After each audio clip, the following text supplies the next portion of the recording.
Welcome to our first episode of the Outreach Project podcast.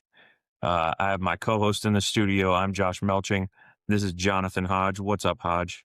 Not much, man. I'm excited to be here. I'm excited to spread the good word of the Outreach Project out to everyone that's watching. I hope you guys came into the space. Melching, as far as expectations, what can we expect? So we're bridging the gap between resources and the people who need them. Whether that's veteran, first responder, the family members, the people that serve the community, the people that serve the country. We're going to find them the resources they need. We're going to connect them to them, and we're going to show them to you on your level. So we're lucky enough to have an amazing organization in the studio with us today, Hometown Hero Outdoors. Here's a little bit from Hometown Hero Outdoors and what they're all about. In the land of 10,000 lakes, a remarkable movement was born. Welcome to Hometown Hero Outdoors. We are dedicated to honoring our military service members, veterans, and first responders by providing them with unforgettable outdoor recreational opportunities. We believe those who have served and sacrificed so much for our country and communities deserve a chance to reclaim their spirit and find healing in the great outdoors. This is Hometown Hero Outdoors. All right, so today's first episode, Hometown Hero Outdoors, we have joining us in the studio, we have Shaun Olsberg. What's going on, Shaun? Hey, guys. Good to see you, Josh. Thank you for taking the time out. I know this is going to air on Christmas, so taking the time out of building up to the holidays, and we truly do appreciate it, and we're glad to have you. Hodge and myself. Hodge, say what's up. Hey, what's going on, Shaun? How are you? I'm good, Hodge. Hey, thank y'all for choosing me for Christmas Day. That's pretty special. From basically what Josh was telling me, there was no other option. We had to go with Shaun from Hometown Hero, and I just thank you for taking time away from your busy holiday schedule to spend it with us and talking about your nonprofit. Yeah, well, I'm super excited about what y'all are doing, and I can't wait to see it take off. Happy to be here for sure. Well, for the people that don't know you, Shaun, give us a snippet of who you are and a little bit about yourself that you want to get out to the world. Yeah. So, Shaun Olsberg, my role with Hometown Hero Outdoors is I'm the vice president of the organization. I got started with these guys about 8 years ago. I was active duty Army. I did a career 20 years in the Army. The last half of that was I finished off in recruiting command. And so I started a chapter for Hometown Hero Outdoors when I went down to a PCS to South Carolina after being stationed up in Minnesota for a while. Got involved with them. They invited me into the organization. I met a lot of people. And once I retired, moved back to Texas. And it was kind of in the contract. And I got married to my beautiful redheaded Texan wife that she'd follow me around for the next 15 years. But then when that contract was over, the new contract starts. Here we are. I've got a daughter.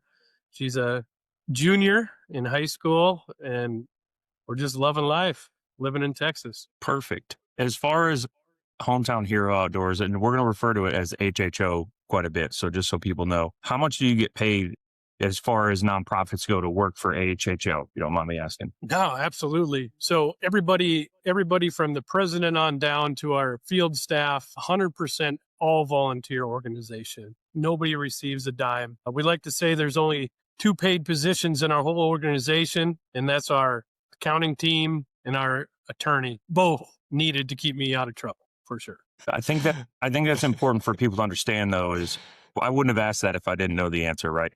That'd be a pretty offensive question to throw out in front of the world, but you do this on your own time, like out of the goodness of your heart, taken away from your family, your kids, your own life, job, all those things, and still do all these amazing things without compensation. That's huge.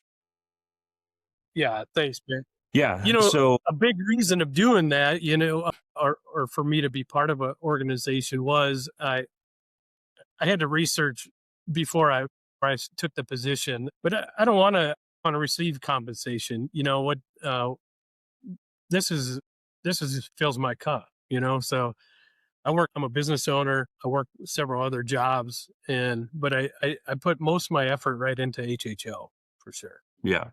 And I guess we'll touch on it so people can kind of understand. Can you kind of run down the short version of what the mission is of HHO and who you guys serve and kind of your target audience? Yeah, for sure. So, Hometown Hero Outdoors is a 501c3 nonprofit that focuses on reintegrating and helping our first responders and veteran communities um, with mental wellness. Self-care is one of the things that is lacking the most in a lot of these professions. With healing through the outdoors, really, that's where I fit, and that's what, yeah. So was it a personal thing that kicked this thing off for you, Shaun, or was it something that someone briefed you up on it? Did you partake in the program beforehand? Like, I guess what made HHO? Like, what prompted it to exist? Yeah. So good question, Hodge. So a group of guys up in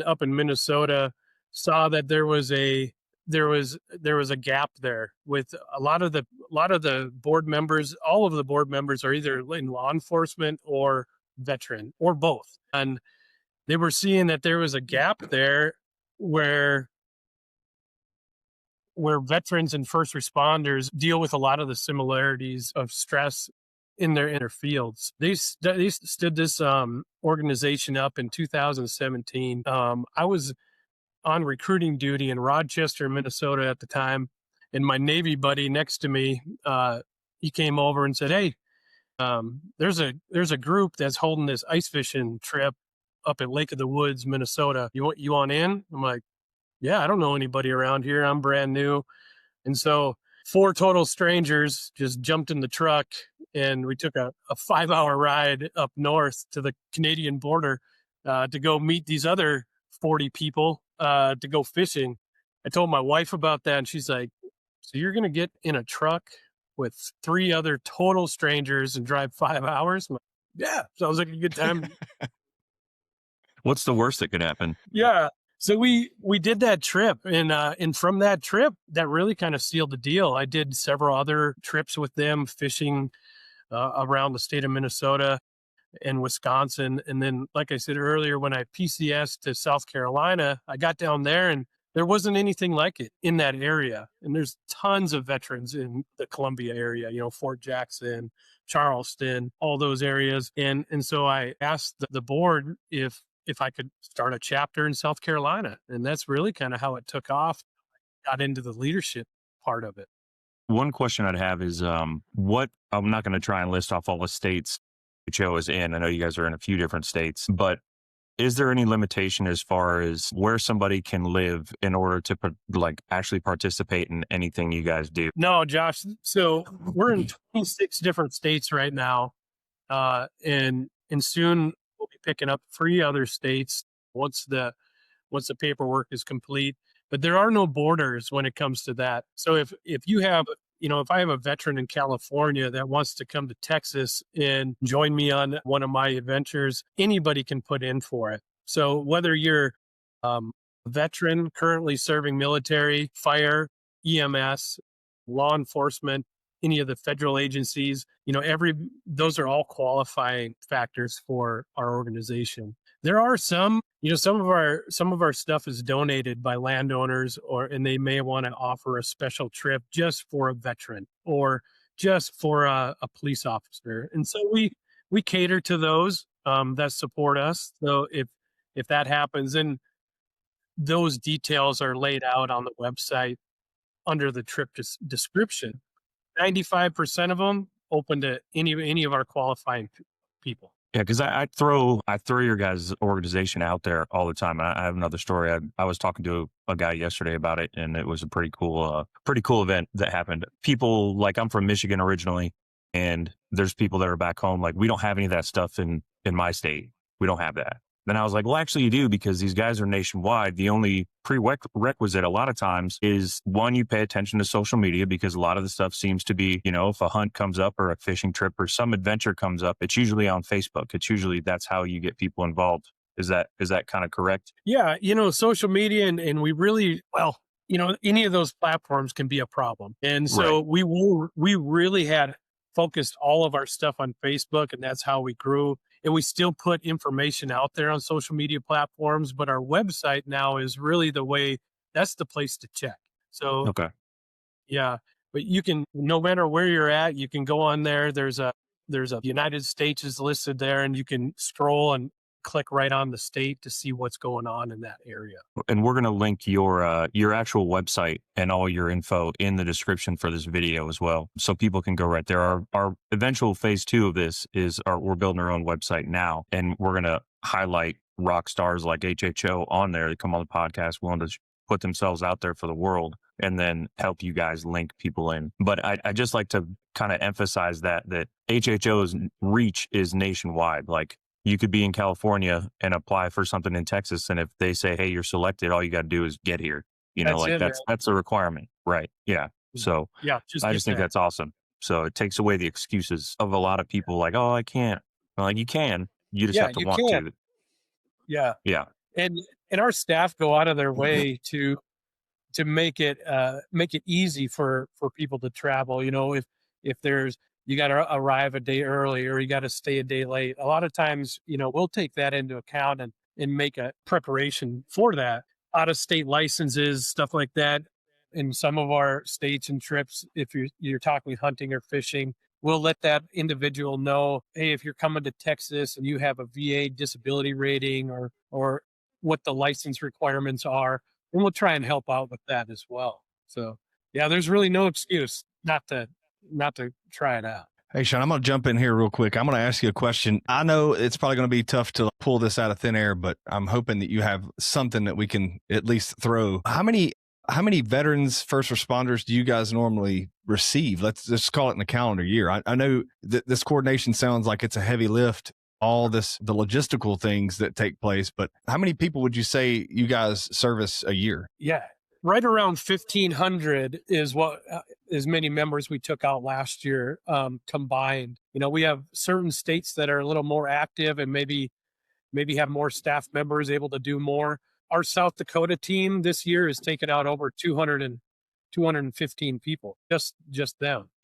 Our Texas chapter has taken out close to about 150 people this year. Last year was 250. Yeah, about 1,500, and we hope to double that next year.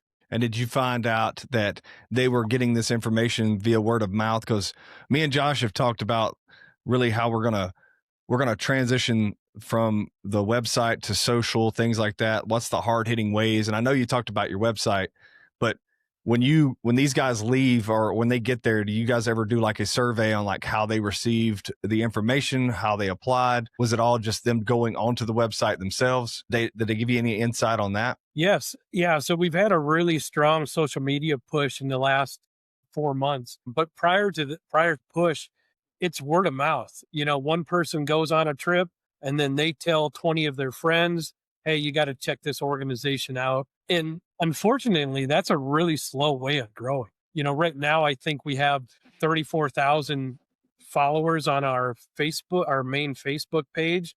That should be 200,000.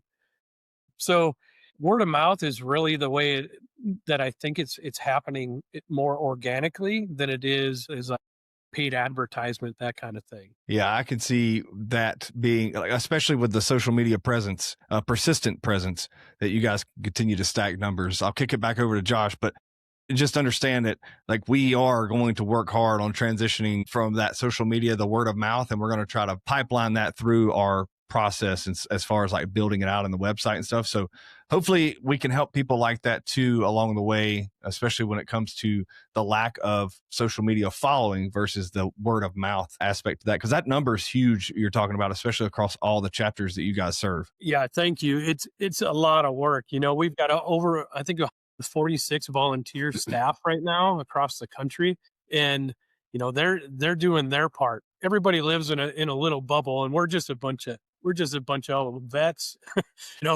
our first responders, and man, we're not trained in that, to get on that social media stuff. So we're starting to bring in some other help and influence people that can influence others.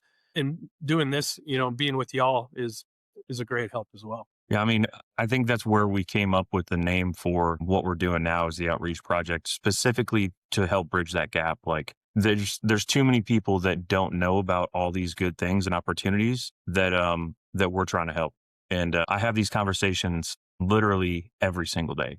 I tell people about you guys and the amazing things you're doing and the ways to get involved. One question I would ask is, somebody comes up to you and says, I want to get involved. What can I do? Like what are some of the different aspects that you can think of where somebody could get involved with your organization?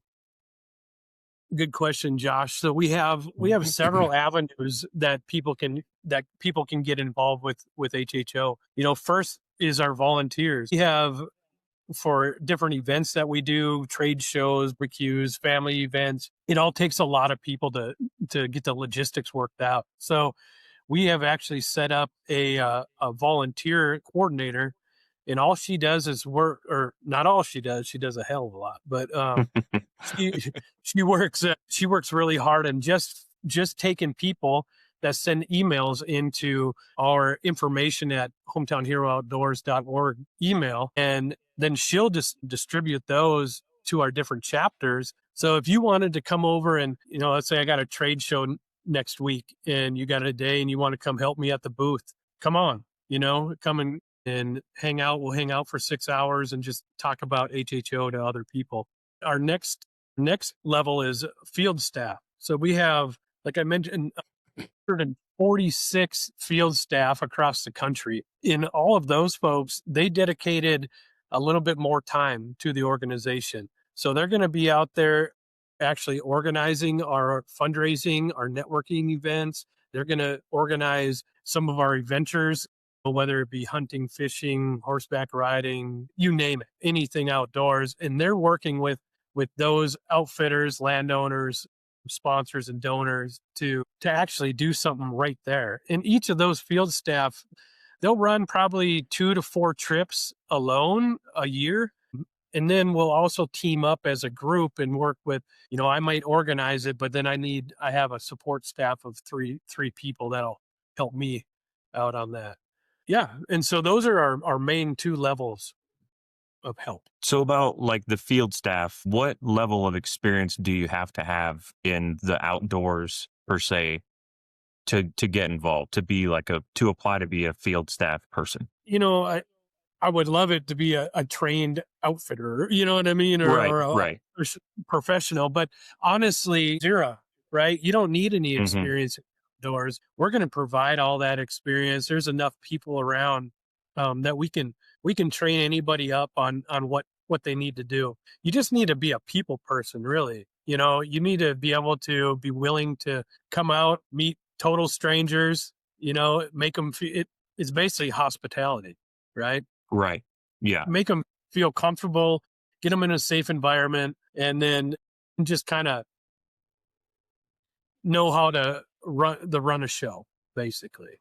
Yeah.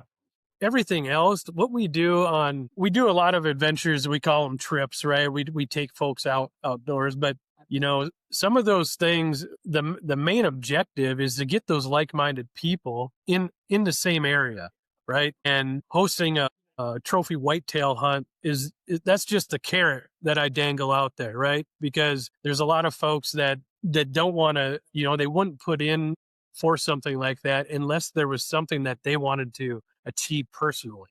So like last weekend, I hosted a youth deer hunt. This is my 4th year doing it. And there was 8 kids and 8 parents. And those parents had to be veterans or first responders. And I knew the parents wanted to bring their kids on a deer hunt because in Texas, it's just really hard to get out and, just to take your kid out and spend some time and teach them what you learned as a kid. Right. By dangling that carrot, I was able to get these kids and parents out to spend some good quality time in the blind together, spend the whole weekend with a bunch of other family members that are all like-minded. And I got them into one area, and then we could sit down and fellowship and get to work. So that's kind of how we run that. With the fellowship and stuff like that. Sorry, Josh, I had to jump in. When you mentioned fellowship and you mentioned going to work, I know that the carrot is the hunting and your advertised quality time and things like that. But on the back side of that, Shaun, I know when you say get to work, there is an objective that we're trying to lean into as well. Do you guys tap into any other resources as far as like when you say mental health or someone who's struggling with like physical disabilities and things like that? Do you bring in those resources? And then when that fellowship happens, especially if they're around a lot of other like-minded people, does that conversation happen? And I guess where the network flow you're talking about, how successful have you seen that take place? I know you bring out a parent and a son or a daughter, they have it. Like, what's a success story that you've heard back from something that you've achieved by going to work after the hunt was over? Yeah. Well, let's break that down. That was, there's I'm sorry. Yeah. I'm excited when you start like, talking "Here it about comes, getting to man." work. Yeah, I'm excited. Me too, man. This is what I do. This is my passion. By getting to work, you bring it. I explain these events kind of like a junior high dance, right? So I know where you already know. So you got the boys over here and the girls over here, and everybody's standing against the wall, kind of bebopping the music. And then as time goes on, you go grab your punch and you go talk to a girl, and next thing you know, you're dancing, 5 feet away, and it's getting closer. But that's kind of how these trips transpire. A lot of the folks that come on our trips, they're not used to being in groups with total strangers, right? Whether their past is working with an agency or working in a unit, they're used to being with family or close knit people. So when they get here, us as veterans, we're going to analyze everything. We're going to take it all in, figure it out, find our exits, that kind of stuff. And that's what happens on these trips. So the first couple hours, I might be going around just introducing people, and then I just stand back. I just let it work itself out. And then people will start talking to each other. First it's maybe 2 people, and then they'll be talking to 3. And then all of a sudden the whole group is having a conversation like we're, sitting back in a sandbox, killing time. That's how it happens. And then once they're at that point, that's probably a couple hours into the trip. And then once you have a meal, you're sitting down, we try to do our meals family style, everybody gathers around the table and conversations continue. And then it goes into maybe out to the fire pit and sitting around the campfire. And by the time everybody's ready to go to bed that first night, they all know each other, and so that way the next morning when you're heading out to the field, everybody is already joking and laughing and cutting on each other. And so then we broke down those walls. Once those defenses are broke down, that's when I like to get in there and start talking with people. And that's where you get the true stories, the true reason why are you here? There's more than just going on this white-tailed deer hunt. So tell me, let's talk. Whether I ask that question straight out or you just sit back and let them open up to you. It works both ways.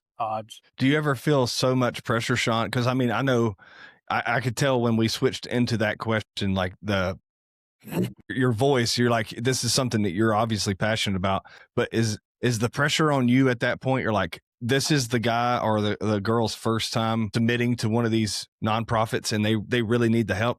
Do you feel the pressure of like, man, I got to do this right because they may be turned away and they might not get the help they need? I can only imagine what's going on through your guys' heads as you're sitting there waiting for those walls to be torn down and to get in there and get to work. Yeah, it does there is some stress that goes with it, that I bring into it probably as well, but I just try to be as open as I can and easy to talk to. And if somebody is willing to share their story with me and ask for help, you're damn right I'm going to get it for them, right? And so we work with fans. Go back into Josh's question. We do work with several other organizations out there.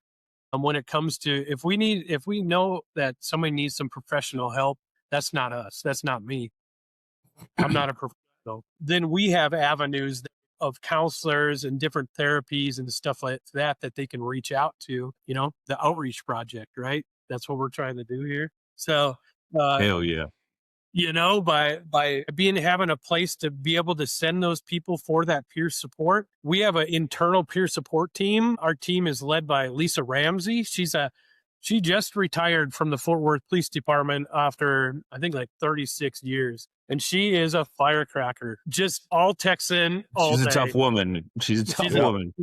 So her story is she was on a narcotics call like 14 years ago or so, and she took a round to the neck and was paralyzed. But she didn't let it stop her. And now she's all about the peer support. She works on several different peer support groups. And so we will continue to provide from the trip within our internal peer support groups and then our external peer support groups as well. Is that post trip they can reach back out kind of deal? Absolutely. Yeah. Or we're going to reach out. So let's say you come to me with an issue. You're like, man, I need some help with this. I'm going to do as much as I can on the spot, just talking with you. But then following the trip, I'm going to hand off that name and information to Lisa and her team. And then maybe 30 days down the road, she's going to reach out and say, hey, Shaun just wanted me to check in on you. How you doing? Is there anything that I can help you with? And so by doing that, it's doing a lot more than just, hey, okay, I met this guy. We talked. Sunday came around. He went home. And then you just forget about him. Right. And I don't want to forget about people. So that's why we set up this peer support team. Thank you for that. The man, and this is coming from somebody who's been on, an HHO event. I got involved with HHO a couple of years ago now. Kind of came on as staff for a minute and then kind of found my place outside of it just because I wanted to help everybody, right, and spread the word and wanted to find my way to help out. But I was actually on a couple different HHO events, both fundraising and actually out at the ranch. One of the big muscle movements that you do down here that I absolutely love, and they're like family to me, is Harris Ranch. Total game changer life experience. It's hard to even explain. I don't know if you want to touch on that real quick and then I can tell a little story about it, but what do you think? Yeah, I absolutely do. So I was able to get in contact through a fellow veteran friend of mine up in Lubbock, Jonathan Underwood. He runs Caprock Waterfall up there, and he's a Marine Corps veteran. Well, through somebody that he knew, I was able to get John Sewell's phone number. John Sewell, he owns and operates the Harris Ranch down by Uvalde, Texas. And it's just a mecca of whitetail, deer, all wildlife, turkeys, quail. It's just the most beautiful land that I've ever been on in my life. And so we came down there 3 years at least that we've been down there now. And he said, okay, I've been helping out kids before, but there's just been a lot of hoops to jump through with the Texas Park and Wildlife. And I was really looking for, something else in a way I can give back, because he never served. And so he wanted to give back to the military and the first responder communities. He opened up his gate to us, and it was kind of an audition, I believe, and so we had about I can't even remember how many people, three or six people that we had down there on the very first time to the ranch. And it was a new place for me. It was a new place for everybody, but we were able to go through and do what we did with the help of the ranch, taking people out to a blind and just having one-on-one time in the deer blind every morning, every afternoon, having family style dinners around the table, hanging out, live music, and just playing a guitar by the fire pit. And something about that ranch, it just hits different. And everybody that we've taken down there over the last 4 years, we take 45 individuals there a year, 2 weeks in October and 2 weeks in January. I'm about to head back down there next month. Everybody that has been there and on that specific trip has come out of it a better person, I would say, or being able to learn how to deal with things differently. There's enough, what do I want to say? It's not a place where you're going to get coddled. Okay. You're going to get some of the hard truth. Jim is, he's been helping out volunteering at that ranch now for 10 years. He's a retired Border Patrol. He's worked in law enforcement. He's an Army veteran. And John's just a stand-up guy that just, demands, when he speaks, it just almost demands respect. And so by having those folks out there and helping in bringing our members in to help around the ranch, whether it's doing ranch work or hunting or whatever it might be, the conversations that take place on that ranch in South Texas are just different and very, very special. Yeah, I think, and that was probably one of the first. It wasn't the first thing I did. Within the first few things that I had done with HHO, was getting the opportunity to go out there and experience the ranch. Up until then, I had only done things with combat veterans only. I hadn't done something, an event or been on an adventure with anybody that wasn't. And I had some conversations with Jim out there, and Harris Ranch is world-class whitetail ranch for anybody that doesn't know. And it is amazing. It is one of the nicest pieces of property on the planet that I've ever seen as far as game animals go. But it's just such a different place. And one thing I was talking to Jim about, he's like, you know what, Josh, like everybody has a need. And when people come out there, and it was when I was there, the way it was kind of run was you get like 3 or 4 veterans at lunch, they'd get a night hunt, a morning hunt, and then they'd go home. They'd cut up all the meat at the ranch and they'd send the veterans home with food in their cooler and taking stories home to their families. And I was talking to Jim and John, and I was like, I don't think you guys know yet what this is going to do. I don't think, because both Hodge and I come from the special warfare community, and Shaun, you were in the Army too. When you, especially in the combat veteran community, but in the veteran community and first responder community in general, when you bring some people out there that can use some new memories and you see that light bulb go on, I mean, it's a game changer. It really is. Like, you'll see people crying. Like, I've seen a lot of grown men out there shedding some tears, not just because they got a cool deer, but sitting around the fire after having a meal together, having a drink, telling their story, and you crack that shell open on some of these people that get out there in that atmosphere in a group full of people that truly care about them. I talked to Jim yesterday, that was 3-4 years ago now, and they are like family to me. I'll drive out there and just go see them, and they'll tell you that. They'll be like, hey, you always have a home. If you got a lot of life going on, you come out here, like, your family, you're going to have a hot meal. We're going to go do some work on the ranch. We're going to go fill deer feeders. We're going to go cut trees down, build deer blinds, whatever the case may be. And it's like one of the most wholesome places that you could go, because it's not just like, you're not just going there to hunt. Like, you're going to be a part of the family. Like, we're going to work together. We're going to cry together. We're going to, talk. And, man, it's just, I wish I could bottle it up and show people, I know we kind of wave top it. We don't have all the time in the world to talk about it, but the other role that I would ask you about is, and I had somebody this week that I was having this conversation with who's a business owner coming up on end of the year, and they're like, man, I really need to do something with some money for some tax breaks at the end of the year. And I was like, man, do I have the opportunity for you, man? If there's no other way that you get involved and you want to fill your cup up as a business owner and you want a good thing to do with it, man, I'll introduce you to these guys. And this is across the board. If you find an organization that resonates with you, then this is how you do it. But to take on, like Shaun, I'm sure you've had this conversation a million times. How do you pose that to somebody like, I'm a business owner and I want to, that resonates with me to get into at the end of the year to, fill my cup up. What could they do? Yeah. So, with the Harris Ranch, that's an organizational project that I've been working on, for several years now. Because John's goal is to take 100 members out, 100 veterans or first responders out every year for the next 10 years. And he made that pledge at one of our banquets 2 years ago in front of everybody. And he's very sincere about what he wants to do.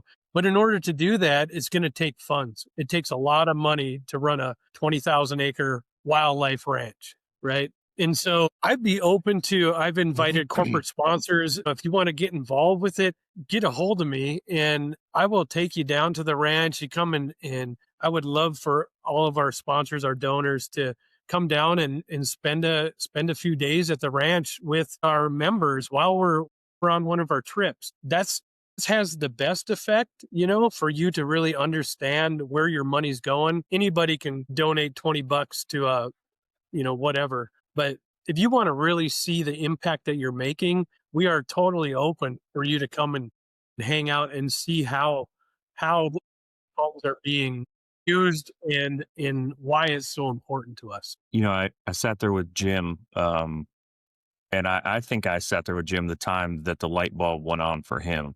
And Jim is prior Army. He's a veteran. He was Special Operations Border Patrol. I mean, he's the best shooter that I've ever met in my entire life. I don't know anybody else that can do. He shoots hogs at 200 yards with a pistol. I mean, like, people don't do that. But sitting there with Jim when the light bulb went on for him, he was sitting there listening to a story with a veteran, and I was sitting there listening to it too.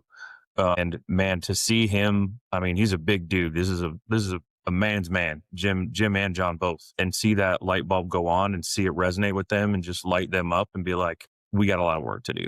Like when you say get to work, I wish I could give everybody the experience of going out there and seeing what it's like. For us and for my passion now is getting people to you. Like that's really what I want to do is, you know, put it in front of them. Hopefully they hear this and they realize this is real people doing real things with real results. And, you know, I guess kind of one of my questions would be, do you have I know you guys do like the big, what do you call the hunt with like Eric Mattson, right? The legendary stuff that you guys do, that hunt or something that resonates with you in a specific event.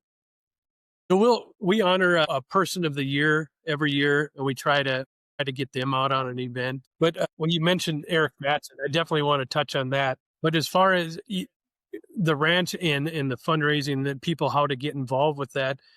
For an example, we had a gentleman, Andrew, that was down at the ranch, and he just happened to be hunting there with one of his friends, and he works for Experian, and they hold a charitable golf tournament every year. And you know, all of those fundraisers, you have to pick you want to pick a nonprofit that you want the money to go to. And after seeing and taking part in one of our trips, you know, he's like, it's a no brainer. You guys are it. So we were just up in Dallas it was the day before Veterans Day on the 10th of November, and met tons of great people in the corporate world that really had no idea who we were or what we did. But once they found out how they could help and what the results are, man, they're all in. So if anybody wants to do that, that's the way to do it. Just reach out. So what we do, Josh mentioned Eric Mattson, we want to help officers through rehabilitation as well. When law enforcement, there's a lot of active shooters out there, and the cops, they go up to a domestic call and they don't know what to expect, right? And this, I guess, let me back up a little bit. So you mentioned as going on some of the adventures that were really organized for our special warfare groups, our Purple Heart recipients, combat veterans. What I like about HHO is that it involves everybody, okay? If you wore the uniform, you served your community, you served your country, you have a place. You are a qualifying member for our organization. You know, there's a lot of trauma that happens out there, whether it's not all combat related, right? We relate to that, right? But there's a lot of things, whether it might be a sexual harassment incident, things that cause PTSD, anxiety, depression. Something may have happened in your, you don't really have an out. Maybe your department or your agency isn't prepared for peer support. I just went to Washington, D.C. for the ATF director invited us out there to speak for their suicide prevention week. And so we went and heard the stories of a lot of ATF agents that have took their own life to suicide. And we worked with a lot of their friends, their partners, their other fellow agents that, they might not have seen the signs or they didn't know how to deal with it. And so we're out there for everybody. If you wore the uniform, you served, then you have a place here. I don't care if you were an admin assistant, you were a mechanic, right? Whatever you might have done, you did your part, and there might be scars in there, right? And stuff that you need to deal with.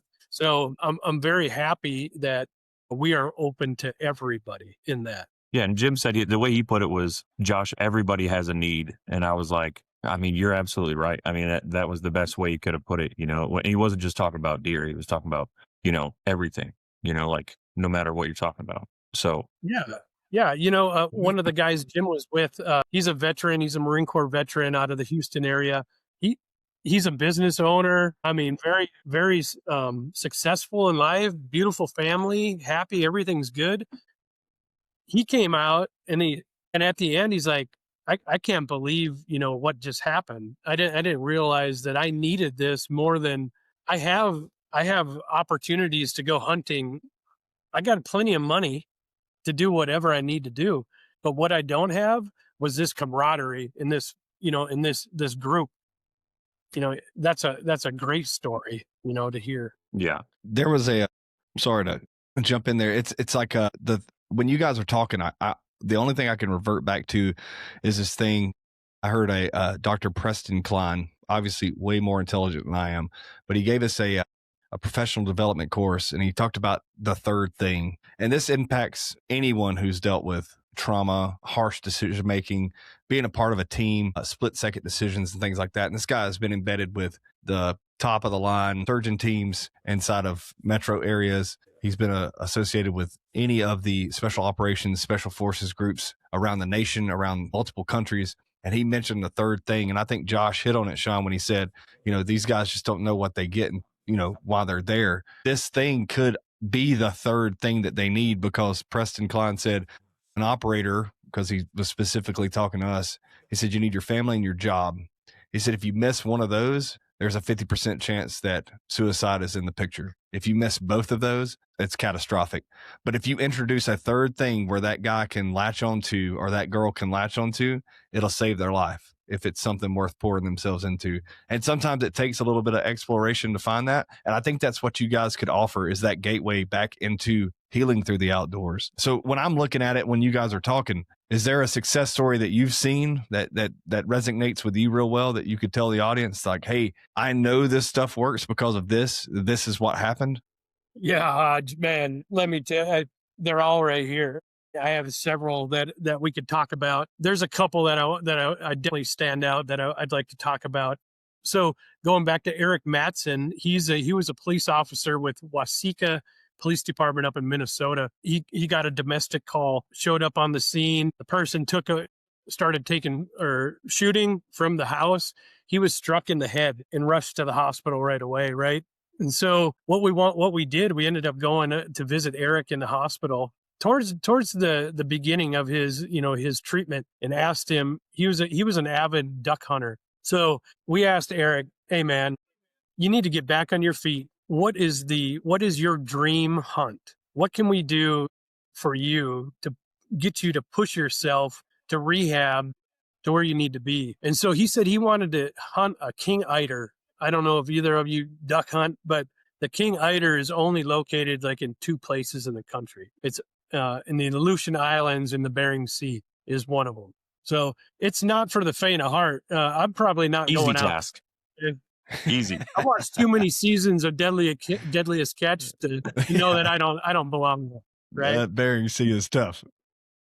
And so through rehab and constant working with him, with our peers, and our peer support, Eric got to the place where his doctor said, hey, I think you're ready. I think you can go up there and hold a shotgun and take on the Bering Sea and take a chance at a king eider. So we put together all the tools that are needed to do that. Charlie Somerville, one of the only king eider guides, he's up in the Bering Sea, and we presented him with this, and he's like, okay, this is going to be hard, but we're going to make it happen. So Chris Tetrault, our president, and a few others in our film crew went up there and to Alaska and took Eric on a king eider hunt, and he got a bird. He got the king. There's a documentary on our YouTube channel. If you please go watch it. It's heavy as the Crown, right? The Crown. Yeah. And so that was a good news story from our law enforcement side. Some of our other ones, myself and a majority of our staff are all trained in assist training. I don't know if any of y'all took it while you were in the military, but it's a program called Applied Suicide Intervention Skills Training. It's a really great course to take. It's a 2 days straight. You're going to get into the weeds. Tears are going to be shed. You're going to break down, and then you come out on top, and you come out with the tools to be able to help somebody in need that's suicidal. It's something that you don't ever want to use, but it's good that you got it in your kit. And so by taking that class, I had a veteran that reached out to me, and like many others, unfortunately, we have suicide is prevalent in our communities, and it's not good. So I was able to talk to this gentleman, and he had been on a hunt with me in probably a year prior, and he was going through some hard times at the time. Had some TBIs, got blown up several times in Iraq, and life was just really hard on now learning to live with these TBIs, as it's hard for him to remember certain things. He'll forget just basic life skills, and the society's not really open to that, right? They just expect you to be there and be able to answer the questions and just deal with shit. Well, he was at an all-time low, right? But since we had created that bond, he was able to reach out to me, and I could talk him out of taking that pistol out of his mouth and getting him the help that he needs. And still to this day, we are great friends. Matter of fact, I just saw him a few weeks ago, and we talk and we keep in touch. And even with life struggles that continue to go, he knows that life is worth living and the people around him are there to support him. So those are a couple of really great stories, that really resonate high on at a personal level. Another great story that I had actually happened down at the Harris Ranch, and I think Josh was actually there. One of our guys came out on the trip. I really didn't, I don't really know these people. I don't do a background on them. We don't have a whole lot of conversation before the start date. So at the end of it, he was able to share with us that his brother, which was also a veteran, and his hunting buddy had committed suicide in their hunting property in their blind, right? And so for this guy to come out with a bunch of strangers and on a hunt that we were going in, sitting in a deer blind together, that had to be really hard for him. I mean, it's hard for me to even talk about it, but for him to open up and share what he accomplished in those 3 days with a group of strangers and be able to now keep that passion of hunting and being in the outdoors, even though that memory he has of his brother, will always be with him. Josh actually, he had a quote that I'll never forget, and I hope I don't mess it up, Josh, but it was by doing these events, you're pushing down those bad memories. You're not pushing down, but you're replacing those bad memories with good memories. And I probably think about that every day, Josh, that's exactly what's happening. You're learning, you're getting a new set of tools to be able to push down and kind of push those other memories to the side and focus on the good memories that you're making now. And that's what 100%. We're doing every time. The thing I guess too if that I had to give, sorry, Josh, go ahead. I guess if I had to say to anyone that's watching this, as you can see, when Shaun's going through telling these stories, and like when we think of success stories, we're thinking of like winning something or something like that. I just ask you to understand, like, word of mouth means something way more powerful than what any award or thing that you hold in your hand could give someone. So like, if you're actually struggling with something, or someone who is, like, the word of mouth is the most powerful thing, because you hear these types of stories. And this is what we're trying to do, is connect you to people like Shaun and the nonprofits that are out there to give you those resources to replace those bad memories with good ones and maybe turn the ship around before it's too late. Shaun, I appreciate you sharing that stuff with us. And I think when people see the episode, they're going to be like, this is crazy. This is way more beyond than just going deer hunting or turkey hunting or whatever it may be. Yes. There's a lot of organizations out there that are very large organizations, and they do wonderful things. But, I ask that you look at your local resources that you have available and give to those. Those are the volunteer staff. Those are the people the you and me's that are out there just trying to do something bigger than themselves. If they're probably the easiest to get involved in as well. Like your local stuff, like that's you, that's your community. You know what I mean? Yes. Yeah, absolutely. The other thing too is, and you may not even know this, Shaun. So that guy that you just talked about is a good friend of mine. I didn't keep touch with him after the trip. We didn't really connect. We didn't really hunt together on the trip. We were both there, but he was a very reserved individual too, and it still is. But we reconnected later at the Total Archery Challenge, and he had got involved after that with a nonprofit, volunteering for a nonprofit. And I actually went on a hunt with him, and he got a bear. He was trying to use his brother's bow the whole time. He ended up getting it with a rifle, but he's dedicated. He actually passed on a bear with a rifle to use his brother's bow the whole time. And it came down to the last day, and he was like, "All right, I'll use the old backup bow." But yeah, I think that trip literally probably, and he would probably say it too, probably pulled him out of that shell. And now I don't think he's a part of a nonprofit anymore. He takes people himself out to the property to go hunt himself, multiple people. That's right. Yeah. Yeah. No, I had just went down and saw him. I talked to him on the phone a couple of weeks ago, and yeah, now he's taking people out duck hunting and doing this is on his own because he's a rock star. Yeah, because it's good for you. It's good for him. It's good for it's good for everybody to not keep to yourself with that shit. You need to get it out there. Yeah, the quote that you brought up that I said when I was out there, I say it all the time to people, and it's kind of how I look at trying to get people into the nonprofit space and get them out in the world, put some on the calendar. So the way I say it is, you're not really trying to replace the old memories. So a lot of our guys will always reference that one time in Afghanistan, that one time in Iraq, our cool guy stories from way back when, right? But what I like to see is people that have stuff on their calendar in the future. So let's say, for example, Shaun says, "Josh, we're going to go elk hunt in 2027. The end of, December of 2027, you and I are scheduled to go on an elk hunt together. So get your ass ready. You bet I'm going to be telling the world about it. I'm going to be training for it. I'm going to have a new bag. I'm going to be rucking all the time. I'm going to be training. I'm going to be climbing. I'm going to be on treadmill.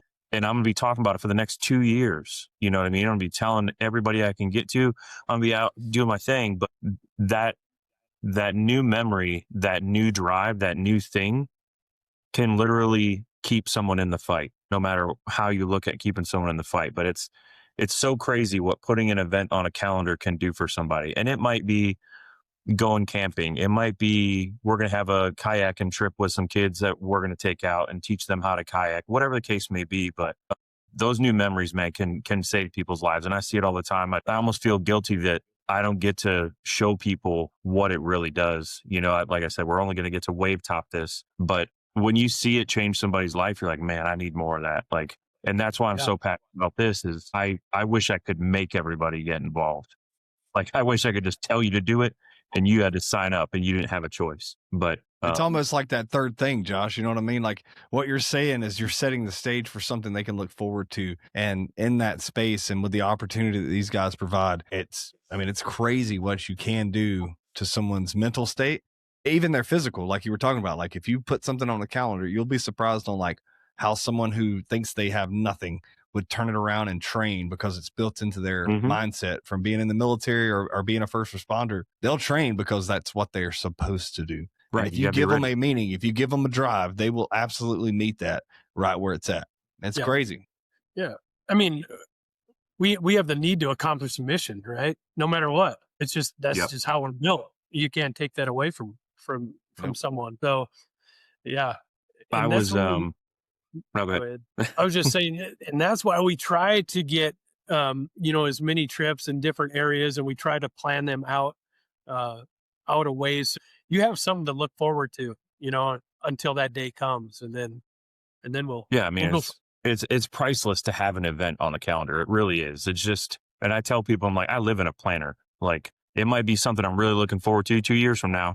But it's in the planner, it's in the goals. And I touched on it earlier, but I had a conversation yesterday with a police officer.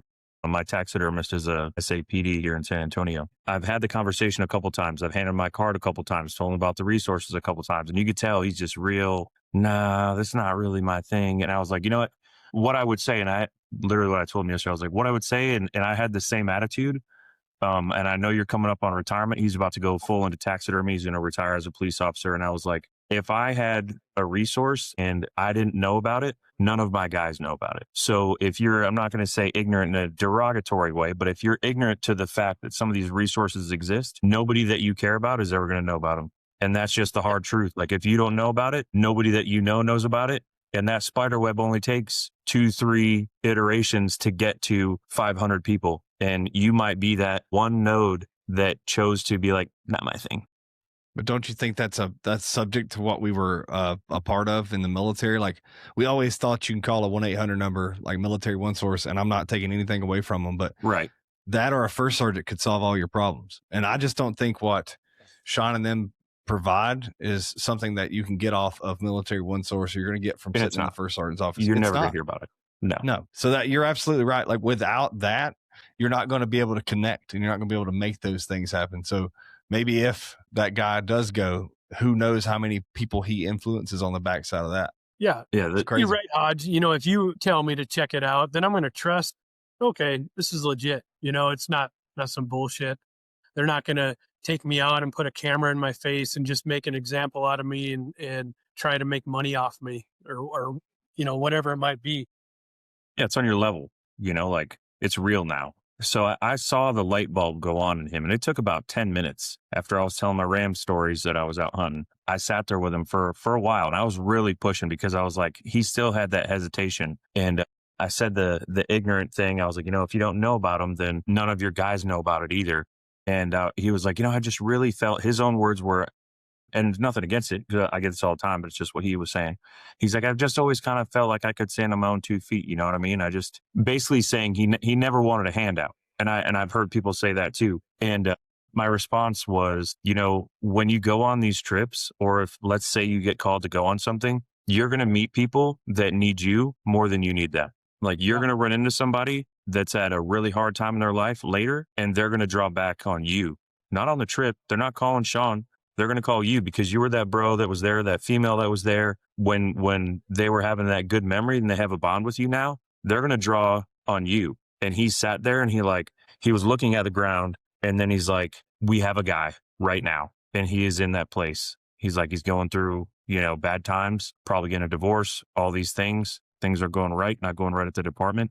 And I was like, you don't want to be that call after the fact of that dude not having memories on his calendar. Trust me, you don't want to be that guy, because that sucks. And this is your opportunity to step in. And I don't care if you have to go with him. I don't care if you want to go or not. You need to sign up with him, hold him by the hand, and bring him. And you need to come too, because that's what it's going to take. You got to be proactive. So don't you think a lot of people out there, they think that they can stand on their own 2 feet and push through? I guess it's a part of their mentality. They're going to push through it. Imagine how much easier it could be if you were able to offload or cross-load. Offload is sometimes derogatory to some people, but if you're just able to cross-load that weight, distribute that weight a little bit more, and you were able to carry on like that, your life would be so much easier. And I think a lot of us are caught up in the macho way of life. We're all a 100%. part of this. Yeah. And it's a stigma that's stuck with us from, I think, the way we were raised. I'm hoping that it won't be like that for the next generation, but that's just a part of, unfortunately, he's just a product of his generation, and we're going to have to face that for probably the next 10 to 20 years before we get to the root of that. And then we move on to people who are more willing to open themselves up like that. Yeah. I think it's definitely our generation that can fix that. Right. There's, 68% of first responders are going to deal with a traumatic event in their line of duty. Right. About 39% of all veterans are going to have to deal with some kind of tragic event. I think it was like 30% of Iraqi and Afghanistan era soldiers are dealing with PTSD, and 1 in 3 first responders are dealing with some kind of a post-traumatic stress. The problem is that now we're starting to get more of these organizations, more people like us that are focusing on that to bring that level down. But there's not a lot of peer support out there, whether it be in federal, state, local level law enforcement or in the military. The training for like a behavioral health issue is just not there. That stigma is still present, and I'm not going to be the one to bring it up, right? Because I'm scared that what others are going to think of me, especially my leadership. So I think it's up to our generation to fix that for sure. I just don't know who has to say it. It could be the person you idolize the most, and they say it, and maybe it changes, it flips a switch for you. But I've sit there and I've been in huge crowds where people who have admitted being a part of a sexual assault, sexual harassment, and people still walk out of there and they're just like, it's not going to happen to me. Same thing with PTSD. Me and Josh, we shared a story not too long ago. We had a guy that, he had committed suicide that we were real close to. And, I to this day, I still have reservations on how I could have handled it, but it's just, I don't know what I could say to someone. And I'm hoping that this is the avenue. I told Josh, maybe this is the way I carry my flag, is through this podcast, but I don't know who's got to say it, but it's okay to want to get help, especially to save your marriage, to save your family, to be a better person. I mean, I don't know who needs to hear it, but people like you, Shaun, and other nonprofits are out there. They're willing to help you. You just gotta say it. And if you don't know any, you like, someone can help you. I promise you. Josh gives his phone number out all the time. It's weird, but Josh will give his cell phone number out. And I think it's just wild that we still have people that say these things and people still run into the issue. Josh told me the other day that someone committed suicide in the VA parking lot. It's crazy when people are out there trying to take them on these hunts and change their lives, or give them their cell phone numbers and change their life, and they just don't get it. And we can't get it to them fast enough. And it's unfortunate. Yeah, I think you're right. And I think that we have to break down those walls somehow, and more individuals like us, that to get out there and let people know, like, hey, it's all right, man. Just call somebody, that's it. And there's enough people out there that are willing to listen, that are in a non-professional environment, that might be enough just to help that person either get through that problem that they're dealing with that at that moment, or it can open up avenues to, okay, I need some long-term help here, because I really have an issue here. I think the coolest thing that I've gotten to do is, since really getting involved with you guys and a couple of organizations from when I very first started even being aware of the nonprofit space, is just the networking connections that you can make to get people help. I mean, to have a place that, hey man, these dudes need a little time. Let's just, like, for example, like a little time at the ranch. They just need some time away from the world, a little time to do some manual labor, go sit and watch some animals and get right with, whatever's going on in their life. And it's like, I just feel like you can't help people fast enough. And I get messages daily, like every time I put up a video. And I think I got a message today from one of my friends from Germany. I left Germany in 2011. And, but people see me putting myself out there. And one thing I really try to do is I put down my cool guy. Like, there ain't no cool guy persona at all. Like, I'm just like, you need me, call me. I don't care who you are. I don't care if I barely knew you. I don't care anything. If you're seeing this video, then you can find my number. It's on my page. If you need help, then call me. Let's figure it out, dude. I mean, and I that's the feeling I get from everybody involved in these organizations, and why I'm so passionate about putting it out there is just, we have to, like, you literally have to. And I'm really trying to bring this down to people's level, to be like, look, this dude Shaun is it, man. Like, I want to make you get involved, but I'm really just super passionate about trying to help people where I can. Yeah. Just like you guys And are. You've been doing a great job. We've become great friends over the last few years, and Yeah, I call him Father Shaun all the time. He'll tell you. watching you grow, bro, has just been just amazing. Coming from a straight work environment to this guy that is just out there and breaking down walls. So good on you, bro. So Yeah. Shaun, I guess for me, I've been a part of other projects before, and I told Josh this, sometimes like it's eye opening to see what someone would want to say or needs to say. But if when we start dropping these episodes, if you had a chance to talk one-on-one with someone on the other end of the camera, what is it that you want them to take away from the outreach project? What is it that you want them to take away from your nonprofit, or any nonprofit for that matter? Like, what is it that you would stress to someone who's watching this video and they're on the fence about getting help? Take advantage of all the resources that people are putting together to help you. People are putting in the work, hours and hours a day for no pay, just because they care. And they're out there. They're everywhere. They're at your fingertips. And use programs like the Outreach Project, Hometown Hero Outdoor. Use those organizations to get to where you need to be. Don't be afraid. Don't be afraid. Nobody's going to think any less of you once they hear your story. Use the resources that are available. There's tons out there. That would be my message. Yeah, I flew up last year to the banquet in Minnesota. Awesome event with HHO. And, I see some comments online and stuff, and I'm not always as reserved as I should be. But when somebody will say something kind of out of line, like, what do you do for veterans? All I see is banquets. And I'm like, dude, I've seen dudes like Shaun stand up in front of a couple thousand people and pour his heart and soul out for free to help save veterans and first responders and their families' lives. And if you're not doing it and you're not involved, man, you better get in line, dude. You better figure it out. Cause this dude is for the organization, for the people that you help, man. It is world class, dude. And I can't, I love you as a brother, man, but to see it in person, and, I've seen people on their feet giving standing ovations for Shaun, and he'll bring you to tears. Don't let him fool you. The whole room's, drying their eyes the whole time. But it's really great to see people that are that fired up. And especially when you get a room full of patriots that are proud of where they live. They're proud of the first responders. They're proud of the troops. They're supporting the families. They're supporting the Gold Star families that are left behind. It is, they're in a dry eye in the place, and you leave with a whole new fire that I hope that we can,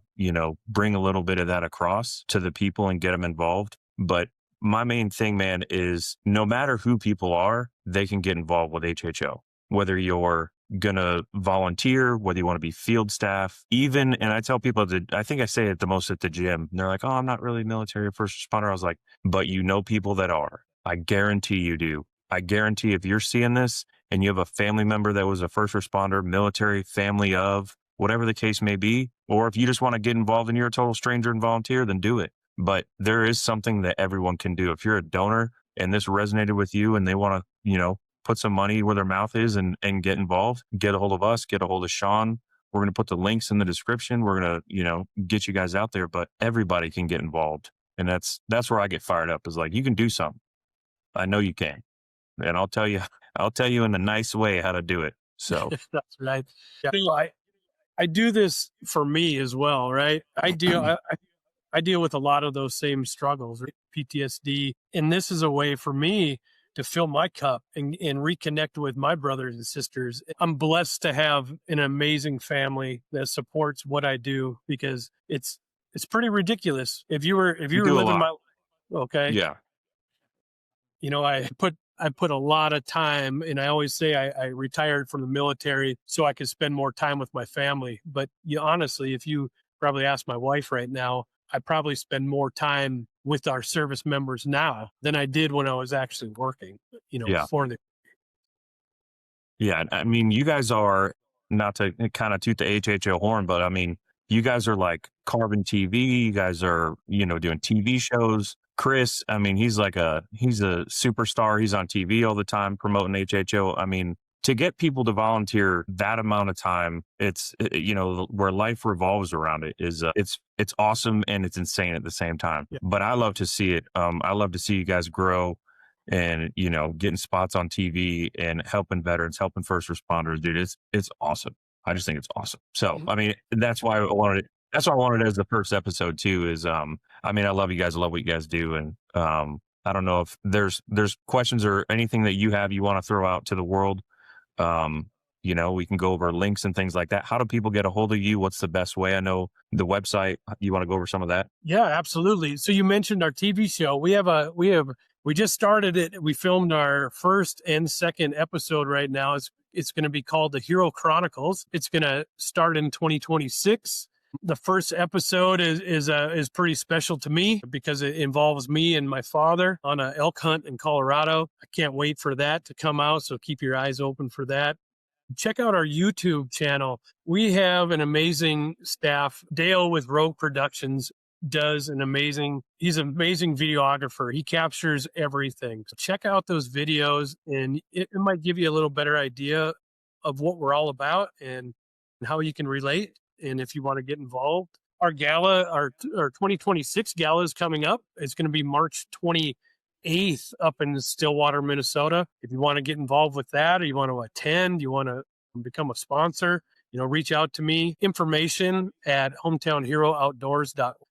If you want to get your your name in the hat to volunteer, check out our website at hometownherooutdoors.org and become a member. It's free. We vet everybody that comes in, so you do have to prove that you are a qualifying person, first responder or veteran. And then you can see all the different trips and events that we have going on across the country. And if you want to just reach out to me, like Josh, my cell phone's out there. I answer every call. Okay. Unfortunately, a lot of spam calls, but I answer, because I want to be here to help. If you want to reach out to me and you worked up enough courage to reach out to me, I'm answering that call for sure. Heck yeah.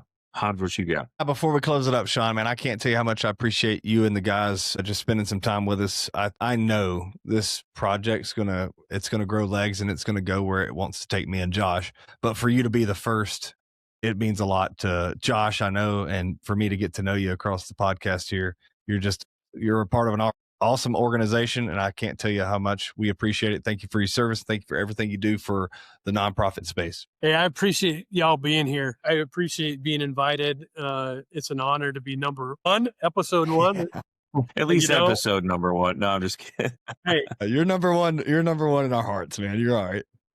Whatever it might be, this is gonna go on for a long time, and it's gonna be episode 396 here pretty soon, and I can't wait to watch and be along on the ride. Yeah, we might need a part 2 or 3 down the road, but man, closing it up, man, I love you guys. I love HHO and everything you guys do, and the people that you've been able to connect me personally with that have changed my life, gotten me through hard times. I called you when I was going through hard times, and I can't tell you how much it means to me that you do what you do and you are who you are, man. I just love you, man. So from us here on the Outreach Project, thanks for tuning in, man. Check us out on social media. We're going to be growing the pages, growing the YouTube channel, growing Spotify, on all the platforms that we end up on. Who knows where the sky's going to take us, but we appreciate you guys and thanks for tuning in. We'll catch you in the next episode. Let's go, the Outreach Project.